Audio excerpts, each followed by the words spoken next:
চলমান গ্যাস সংকটে শূন্যে নেমেছে শিল্প কারখানার উৎপাদন। ক্রয়াদেশ হারাতে বসেছেন উদ্যোক্তারা। ফলে কেবল তৈরি পোশাক খাতেই লোকসানের পরিমাণ ছাড়াতে পারে $1.5 বিলিয়ন। এমন আশঙ্কা ব্যবসায়ীদের। শুধু তাই নয়, ব্যাংক ঋণের ফাঁদে পড়তে পারে কয়েকশো কারখানা, যাকে পুরো অর্থনীতির জন্য অশনি সংকেত হিসেবে দেখছেন বিশ্লেষকরা।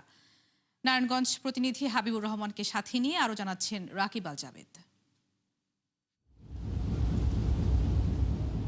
শীতলক্ষার তীর ঘেঁষে গড়ে ওঠা দেশের অন্যতম প্রধান ও প্রাচীন শিল্পাঞ্চল নারায়ণগঞ্জ। বছরের পর বছর ধরে দেশের অর্থনীতিকে চাঙা রাখতে এই অঞ্চলে রয়েছে গুরুত্বপূর্ণ ভূমিকা। এখানকার তৈরি পোশাক, নিটওয়্যার, হুঁশিয়ারি ও পাটপণ্যের চাহিদা বিশ্বব্যাপী। তবে সপ্তাহখানেক ধরে চলা তীব্র গ্যাস সংকটে মুখ থুবড়ে পড়েছে কয়েকশো প্রতিষ্ঠান। এমনই এক প্রতিষ্ঠান নারায়ণগঞ্জের ২৫০০-এর মিথিলা টেক্সটাইল, যাতে কাজ করেন ২০০ শতাধিক শ্রমিক। অন্য সময় কর্মীদের দম ফেলার সুযোগ না থাকলেও এখন উৎপাদন নেমেছে অর্ধেকে, জানিয়ে চিন্তিত কারখানার শ্রমিক কর্তা ব্যক্তিরা। গ্যাস পাই না, বয়লার বন্ধ থাকে, প্রোডাকশন কম হচ্ছে, আমাদের লস টাইম বেশি করা যাচ্ছে। প্রোডাকশন আমাদের দেখা যাচ্ছে যে আগে যে ফুললি 100% আমরা যে এফিসিয়েন্সিতে যে কাজটা করতাম, সেক্ষেত্রে যে প্রোডাকশনটা আসতো সেই রকম এখন প্রোডাকশন আমাদের নাই। ডে নাইট রেশনিং করে প্রোডাকশন চালানো হচ্ছে, মানে খুব বাজে অবস্থা। বিকেএমইএর হিসাবে গ্যাস সংকটের ফলে সব মিলিয়ে $1.5 বিলিয়ন আর্থিক ক্ষতির মুখে পড়তে পারে কারখানাগুলো। অভিযোগ করেন বিতরণকারী সংস্থা তিতাসের অসহযোগিতারও। ফলে চলতি মাসের বেতন দিতে অধিকাংশ কারখানাই হিমশিম খাবে বলে মত এই ব্যবসায়ী নেতার। এই মাসের বিশাল একটা রপ্তানি কিন্তু গ্যাপ হয়ে যাচ্ছে আমাদের, ফলে মাস শেষে বেতন দেওয়াটা আমাদের জন্য অত্যন্ত ডিফিকাল্ট হবে। যে উৎপাদন আমাদের ব্যাহত হচ্ছে, তাতে অন্তত মিনিমাম $1.5 বিলিয়ন মতো রপ্তানি ব্যাহত হবে। তিতাস গ্যাস কর্তৃপক্ষ একটা বিমাতা সুলভ আচরণ করেছে। তিতাস তো আমাকে গ্যাস দিতে ব্যর্থ। আমাদের যে ইউটিলিটি কানেকশনগুলো দরকার, অনেক ফ্যাক্টরি এখন রেডি হয়ে আছে কিন্তু চালু করতে পারছে না, গ্যাস কানেকশন পাচ্ছে না। কস্ট অফ ডুইং বিজনেস বেড়ে গেছে, বাড়ছে। আমাদেরকে প্রচুর আন্ডারহ্যান্ড মিসলেনিয়াস এক্সপেন্সেস খরচ করতে হয়। এটা কিন্তু বিজনেসের কস্ট বাড়িয়ে দেয়।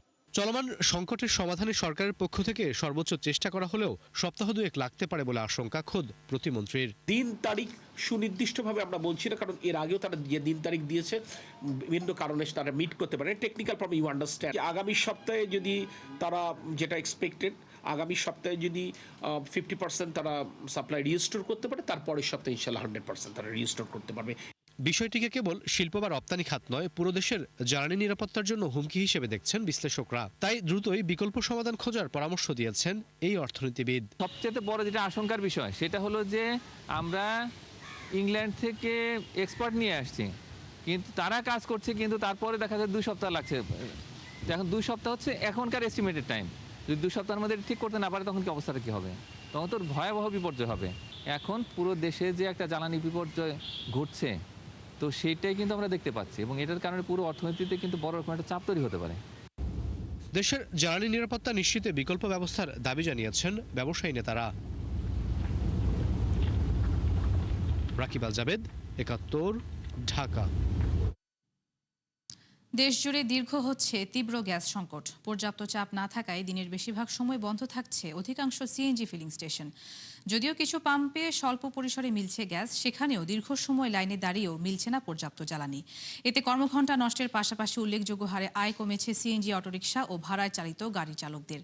একই অবস্থা রাজধানীর বাসাবাড়িতেও। দিনের বেশিরভাগ সময় গ্যাস না থাকায় খেয়ে না খেয়ে কোনো মতে দিন পার করছে বহু পরিবার। এছাড়া জ্বালানি সংকটে উৎপাদন শূন্যে নেমেছে বিপুল সংখ্যক কারখানার। ফলে সবখানেই দেখা দিয়েছে হাহাকার। এ থেকে উত্তরণে বিকল্প উপায় খোঁজার পাশাপাশি যথাযথ পদক্ষেপের দাবি সাধারণ মানুষের।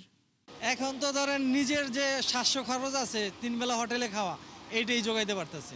এই গ্যাস নাই, সিরিয়াল পাচ্ছি না। আগে গ্যাস খুব সহজভাবে আসছি, পাম্পে এসে তখন 5 ঘন্টা 6 ঘন্টা অপেক্ষা করি গ্যাস নেওয়ার পরে যদি গ্যাস না পাই, তাহলে এটা কেমন? পাম্পে গ্যাস লইতে মনে করেন এই আধা বেলা লাগে জায়গা, বুঝছেন? এই হাওয়া ঢুকায় তাতে আমরা মালিকের কাছে কৈফিয়ত দেবো কি, যে আপনি তো গ্যাস লই এলেন 5 ঘন্টা টাকা কি করছে, তখন আমরা চোর। ভাড়া দিয়ে মনে করেন আপনার তেমন পাই না, 700-800 এরকম পাই। আগে তো মনে করেন 1000-1200-1500 পাইতাম, মন পাই না। দাম বাড়ানোর তো আমরা কমিশনের জন্য আবেদন করছিলাম। সেই আবেদনের সাথে এখন মেইন লাইনেই গ্যাসের স্বল্পতার জন্য এই সংকট সৃষ্টি হয়েছে। রাজস্ব আয়ে চরম দুরবস্থা আর আশঙ্কাজনক হারে সরকারি ব্যয় বেড়ে যাওয়ায় কেবল মে মাসেই ব্যাংক থেকে ঋণ নেওয়া হয় 25,985 কোটি টাকা। বাংলাদেশ ব্যাংকের হিসেব অনুযায়ী প্রতিদিন যা ছিল গড়ে 838 কোটি। প্রকাশিত প্রতিবেদন বলছে, সবশেষ অর্থ বছরের 11 মাসে ব্যাংক ব্যবস্থা থেকে নিট ঋণ নেওয়া হয় 1,30,591 কোটি, আর এপ্রিল পর্যন্ত 10 মাসে যা ছিল 1,04,000 কোটির কিছু বেশি। অর্থাৎ মে মাসে বড় ধরনের চাপ দেওয়া হয় ব্যাংক খাতের উপর। তথ্য অনুযায়ী পুরো অর্থ বছরে সরকারের প্রাথমিকভাবে ধারের লক্ষ্য ছিল 1,04,000 কোটি টাকা, যা সংশোধনের পর বাড়ানো হয় 1,18,000 কোটিতে। ফলে এক মাস বাকি থাকতেই সংশোধিত লক্ষ্যমাত্রার চেয়ে 12,500 কোটি টাকা বেশি ঋণ নেওয়া হলো। আলোচনা, সমালোচনা আর আন্দোলনের পর অবশেষে বাতিল হচ্ছে হেয়ার কাট পদ্ধতি। ফলে আমানতের বিপরীতে বাজারভিত্তিক মুনাফা পাবেন সম্মিলিত ইসলামী ব্যাংকের সাধারণ গ্রাহকরা।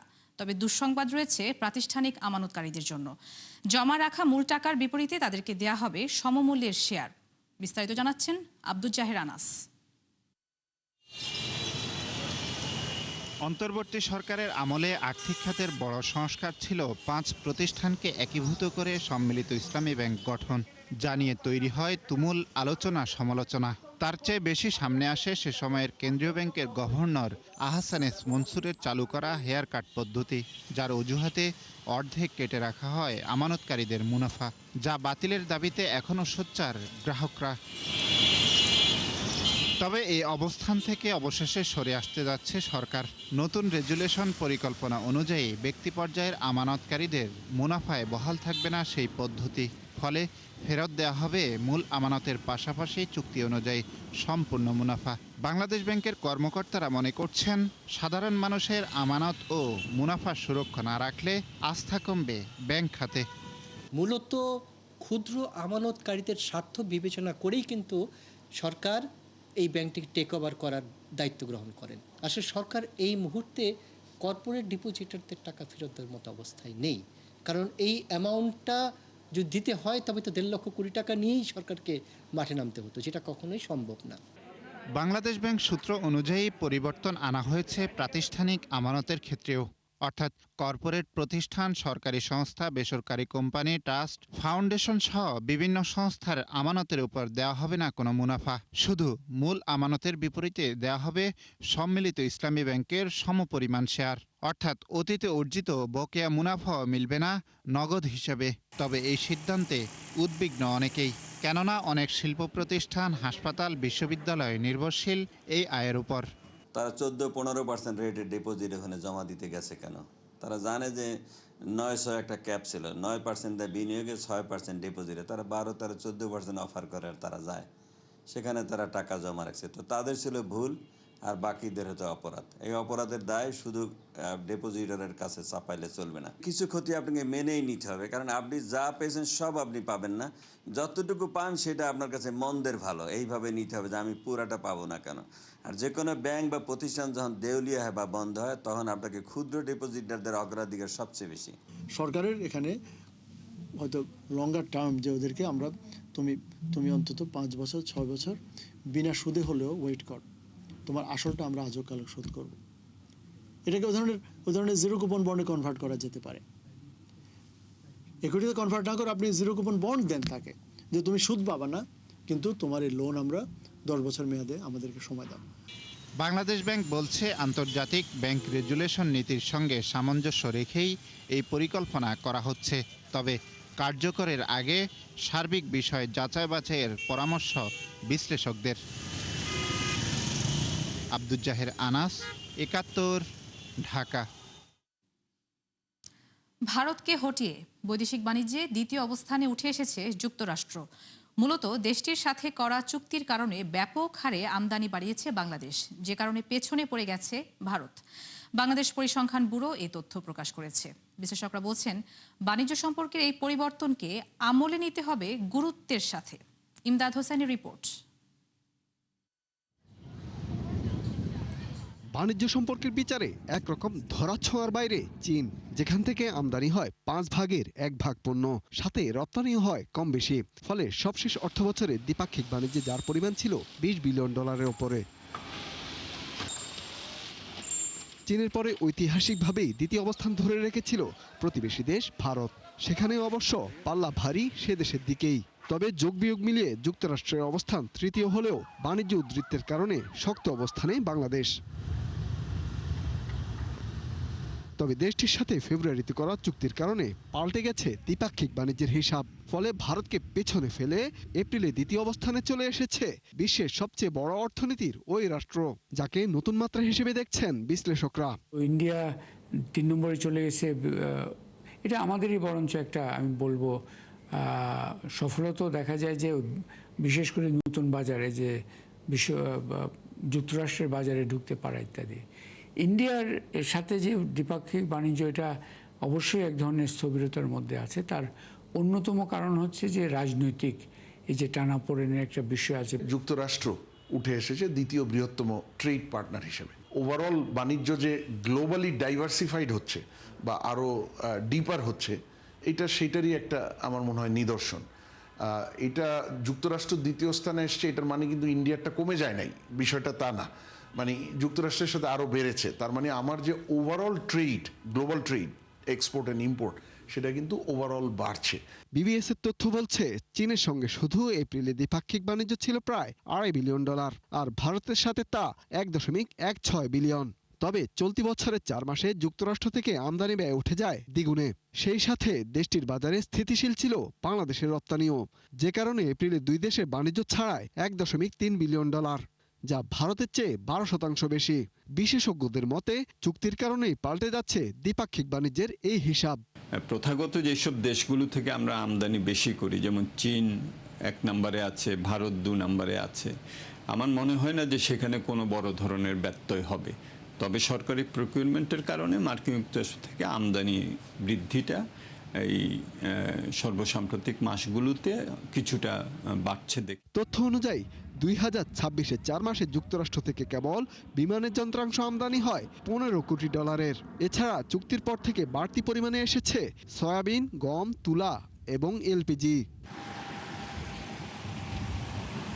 ইমদাদ হোসাইন, 71, ঢাকা। চলতি বছরের জুলাই-ডিসেম্বর মেয়াদে 16,088 কোটি টাকার জ্বালানি তেল কেনার অনুমোদন দিয়েছে সরকারি ক্রয় সংক্রান্ত মন্ত্রিসভা কমিটি। সরকারি চুক্তির আওতায় এই জ্বালানি কেনা হবে। সংযুক্ত আরব আমিরাত, চীন, ভারত, থাইল্যান্ড ও ইন্দোনেশিয়ার 6টি প্রতিষ্ঠান থেকে ধাপে ধাপে আমদানি করা হবে ডিজেল, অকটেন, পেট্রোল সহ বিভিন্ন পরিশোধিত তেল। এদিন জাতীয় বিশেষ অর্থনৈতিক অঞ্চলের 3 প্রকল্পে 425 কোটি টাকার উপকরণ কেনার অনুমোদন দেওয়া হয়। এছাড়া অনুমোদন পায় 125 কোটি টাকা ব্যয়ে বগুড়া জেলায় 15টি আশ্রয় কেন্দ্র নির্মাণ সংক্রান্ত প্রকল্পের কাজও। ঢাকার চারপাশে 112 কিলোমিটার নৌপথ সচল করা গেলে পণ্য পরিবহনের সাশ্রয় হবে $3 থেকে $7 বিলিয়ন। খাল খনন প্রকল্পে বাণিজ্য সম্ভাবনা নিয়ে আয়োজিত সেমিনারে এই কথা জানায় ডিসিসিআই। বলা হয়, বিএনপি সরকারের খাল খনন কর্মসূচি গভীর নলকূপের ওপর নির্ভরতা অনেকাংশে কমিয়ে আনবে। এতে কৃষকের জ্বালানি খরচ কমবে 80% পর্যন্ত। এছাড়া নৌপথে ভারী পণ্য পরিবহনে 60% খরচ কমবে বলেও জানানো হয়। আর সড়কপথের 20% ট্রাকের পণ্য পরিবহন নৌপথে স্থানান্তরিত হলে মহাসড়কে কমবে যানজট। এ সময় বুড়িগঙ্গার দূষণ কমাতে প্রকল্প নেওয়া হয়েছে জানিয়ে তা শীঘ্রই একনেকে তোলা হবে বলে জানান পানি সম্পদ মন্ত্রী শহীদউদ্দিন চৌধুরী অ্যানি। কম খরচে শিল্পবর্জ্য পরিশোধন করতে চীনের কারিগরি সহায়তা নেওয়া হচ্ছে বলেও জানান মন্ত্রী। রাজধানীমুখী ট্রাক এর অন্তত 20 শতক মালামাল নৌপথে সরিয়ে নেওয়া গেলে হাইওয়ের উপর ট্রাফিক জ্যামের হ্রাসের পাশাপাশি সামগ্রিক লজিস্টিক কস্ট অবিশ্বাস্য হারে কমানো সম্ভব হবে। প্রধানমন্ত্রীর নেতৃত্বে চায়না গিয়েছি, সেখানে সাইড আলোচনায় আমরা যেটা তাদের অনেকের সাথে কথা বলেছি, কিভাবে এই যে বর্জ্য শোধনের জন্য এই ধরনের প্রকল্প হাতে নেওয়া যায়। তো তাদের কিছু ধারণা ইতিমধ্যে তারা দেওয়া শুরু করেছে, যেটা প্রাইভেট লেভেলে খুব অল্প পয়সা করা সম্ভব, 10 লাখ, 15 লাখ, 20 লাখ টাকা। পণ্যের অতিরিক্ত দাম বাড়ায় গ্রাহকদের সুবিধার্থে লিজ বা দীর্ঘমেয়াদী ভাড়ার কর্মসূচি চালু করেছে অ্যাপেল। এই সুবিধা মিলবে আইফোন, ম্যাকের মতো 18টি পণ্যে। যা নিতে গ্রাহকদের মাসে গুনতে হবে সর্বনিম্ন $17.99। সম্প্রতি পেমেন্ট প্ল্যাটফর্ম ক্লানার সাথে অংশীদারিত্বের মাধ্যমে অ্যাপেল আপগ্রেড নামের এই সেবা চালু করেছে প্রতিষ্ঠানটি। শুরুতে যুক্তরাষ্ট্রের অ্যাপেল স্টোর ও অনলাইনে মিলবে এই সুবিধা, যার আওতায় আইফোন ও অ্যাপেল ওয়াচ লিজ নেওয়া যাবে 12 বা 24 মাসের জন্য। অন্যদিকে ম্যাক ও আইপ্যাড লিজ নেওয়া যাবে 24 বা 36 মাস মেয়াদে।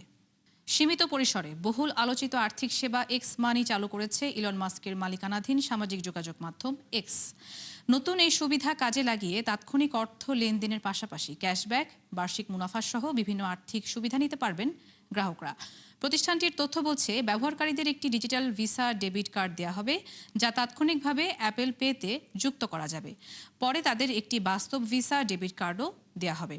এর মাধ্যমে বিদেশে লেনদেনের সময় অতিরিক্ত ফি দিতে হবে না। এছাড়াও থাকছে বিভিন্ন দেশের এটিএম থেকে বিনা খরচে নগদ অর্থ তোলার সুযোগ। এবার পর্যটক ফেরাতে নতুন উদ্যোগ নিয়েছে সংযুক্ত আরব আমিরাত। চলতি মাসেই চালু করা হয় দুবাই ইনভাইট নামক কর্মসূচি, যার আওতায় দেশটির নাগরিকরা আত্মীয় বা বন্ধুদের ভ্রমণ করালে পাবেন $800, মিলবে বিলাসবহুল হোটেলে কর ছাড় সহ নানান সুবিধা। নাদিয়া ইসলাম তুলি জানাচ্ছেন বিস্তারিত। গেল বছর সংযুক্ত আরব আমিরাতের বাণিজ্যিক শহর দুবাই ভ্রমণ করে রেকর্ড 1,95,90,000 আন্তর্জাতিক পর্যটক। কিন্তু ফেব্রুয়ারিতে শুরু হওয়া ইরান যুক্তরাষ্ট্র যুদ্ধে পাল্টে যায় সেই দৃশ্যপট। পর্যটক শূন্য হয়ে পড়ে বিশ্বের অন্যতম সেরা এই টুরিস্ট স্পট। আবাসিক হোটেল থেকে শুরু করে রেস্তোরাঁ, সবখানেই দেখা দেয় নীরব নিস্তব্ধতা। এবার সেই নীরবতা ভাঙতে উদ্যোগ নেয় দেশটির সরকার। চলতি মাসে চালু করে দুবাই ইনভাইট নামক কর্মসূচি, যার আওতায় নাগরিক ও বাসিন্দারা তাদের আত্মীয় বা বন্ধুদের দুবাই ভ্রমণে উৎসাহিত করলে পাবেন সর্বোচ্চ $800 পর্যন্ত পুরস্কার। পরিকল্পনা অনুযায়ী 31 অক্টোবরের মধ্যে 18 বছর বা তার বেশি বয়সী নাগরিক সর্বোচ্চ 3 জন অনিবাসী বন্ধু বা আত্মীয়কে মনোনীত করতে পারবেন। এছাড়াও রয়েছে বিলাসবহুল হোটেলের নৈশকালীন কর স্থগিত ও রেস্তোরাঁ বিলের 7% মিউনিসিপাল ফি মওকুফ সুবিধা। গেল মার্চে ইরানি হামলার মুখে দুবাই আন্তর্জাতিক বিমানবন্দর সাময়িকভাবে বন্ধ করতে বাধ্য হয় দেশটির সরকার। এ সময় স্থগিত হয় ব্রিটিশ এয়ারওয়েজ ও এমিরেটস সহ বিমান সংস্থাগুলোর অসংখ্য ফ্লাইট। যদিও দেশটিতে স্বাভাবিক হতে শুরু করেছে বিমান চলাচল, তারপরও কানাডা, যুক্তরাষ্ট্র সহ একাধিক দেশের নাগরিকদের ভ্রমণ সতর্কতা জারি থাকায় পর্যটকদের মনস্তাত্ত্বিক ভয় এখনও কাটানো বড় চ্যালেঞ্জ। এছাড়া ক্ষতিগ্রস্ত হয় দুবাইয়ের বিখ্যাত ফেয়ারমন্ট দ্য পাম এবং ঐতিহাসিক জুমেইরা বুর্জ আল আরবের মতো বিলাসবহুল হোটেল।